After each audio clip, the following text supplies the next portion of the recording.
ദിവസം മുതൽ നിന്റെ അന്ത്യം ആരംഭിച്ചു കഴിഞ്ഞു. Now you start your count down.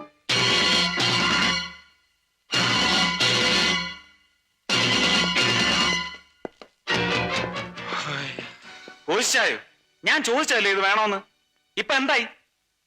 5-8 കൊല്ലം അവൻ എന്റെ മേളിലായിരുന്നു. അവന്റെ ബുദ്ധി എനിക്കറിയാം. നമ്മൾ ഇവിടെ ആലോചിക്കുമ്പോൾ അവൻ അത് അവിടെ പ്രവർത്തിച്ചിരിക്കും. അതാ ജാക്കി. 200 ഇരട്ടി ലാഭം കിട്ടുമല്ലോ എന്ന് ഓർത്താ അവനെ ഞാൻ പിണക്കിയത്. എക്സാക്ട്ലി. നീരുവൊക്കെ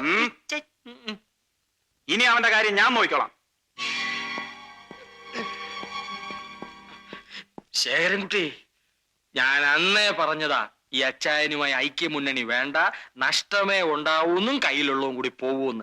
മനക്ക് നഷ്ടവുച്ചുന്തി തെളിസ. നിന്റെ തെളിസ. ഞാൻ പറഞ്ഞതിന് എന്നെ അടിക്കണ്ട. അച്ചായനോടുള്ള ദേഷ്യം തീർക്കണമെങ്കിൽ എന്നെ അടിച്ചു.